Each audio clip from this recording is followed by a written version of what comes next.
So buy short sleeve shirts is the first thing I would say. Like, make sure that you get those, and make sure like you don't want to layer.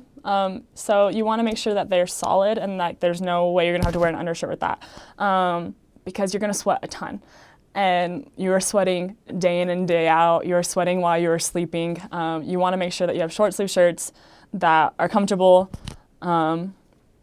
and that are going to be durable as well. You don't need to be cute, I guess.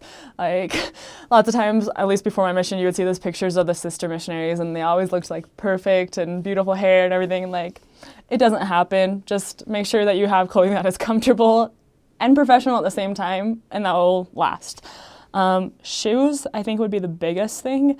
I think I went through 6 pair of shoes on my mission, because it gets so hot that the pavement starts burning through the soles of your shoes. You can feel the heat of the pavement through your shoes, and then you have these holes in your shoes all the time. So we found some good ones at the end. I don't remember what they're called. If I do, I will let you guys know. But you just want to make sure that you have strong, durable shoes as well.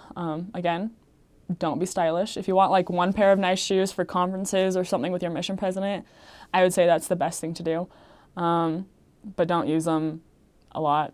You don't even have to wear them to church, because right after church you're going to go out and you're going to proselyte some more. There's really no need for that. Bring a light rain jacket. You don't want something heavy, because that's going to be more hot, because the rains there don't cool things down. It makes it more humid. So a light rain jacket.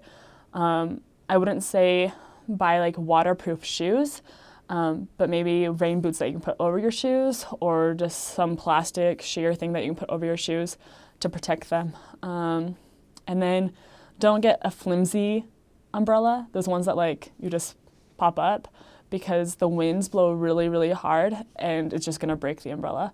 So get a sturdy umbrella as well that you can carry around and things will be good. So, nothing dangerous per se, like that you hear about Mexico, happened while I was there to me. But I think that's because we followed the mission handbook about safety in walking. Walk quickly and with purpose. Make eye contact with people, show them that you're going somewhere, and just make sure you're actually like talking to people on the street, because that I think is actually safest, when people know who you are. Change up your route going back home. I mean, in the mission handbook it says like don't let anyone know where you live. It's kind of impossible in these areas. Everyone knows where the missionaries live, everyone, members, non-members. But just make sure that you get in and out of your house when you want to and when you're supposed to. There are some traditions. I guess this is a tradition in Mina that is kind of dangerous. They have something called El Viejo. And so you have Christmas, and then the next week before New Year's, they have these men dressed up as women going around dancing, and they have bands.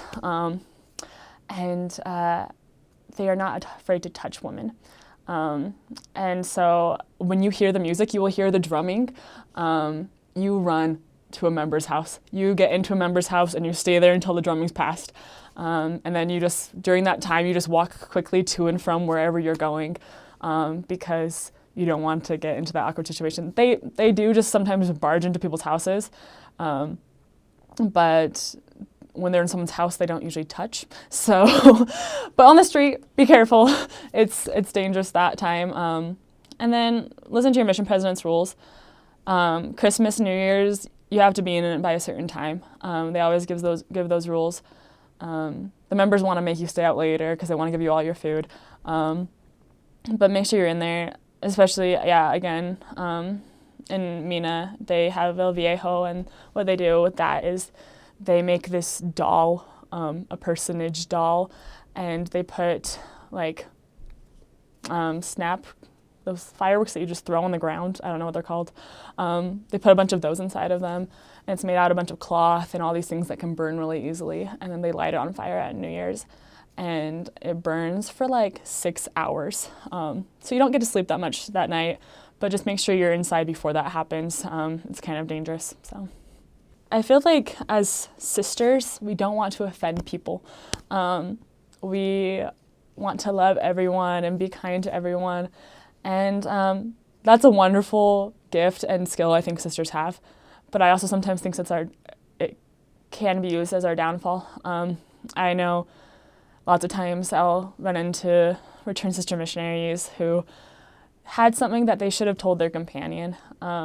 And because they didn't, this stress and this angst and this anger kind of just built up with them until they had transfers and they didn't have to be with that companion anymore. So thankfully, during weekly planning, you get a time called companionship inventory. Use that time wisely is what I would say. Use a compliment sandwich if you have to. Just say something wonderful about your companion and then say something that could be fixed. Don't blame them. Don't ever blame because that's wrong. But say like, hey, use iMessages is I guess what I'm trying to say. This is something that I have noticed. It hurts me when this happens. I was wondering if we can improve in this. And then compliment her again because there's something wonderful about every single one of your companions that you're going to find.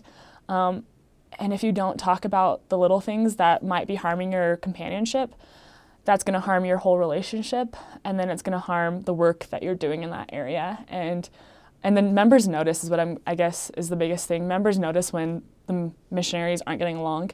They don't bring things up because members don't do that. They'll gossip about it with the next missionaries that come in and talk about what happened. But make sure that you are talking to your companion so that things aren't noticed in the ward and that there's not that problem because you want to make sure that there's all the harmony and you're not going to offend anyone, really. You might be afraid that you're going to offend your companion by saying something, but I guess the part is, like, everyone knows that there's something going on and they're just afraid to say it, so just make sure that you're the one that's honest and things are going to turn out okay.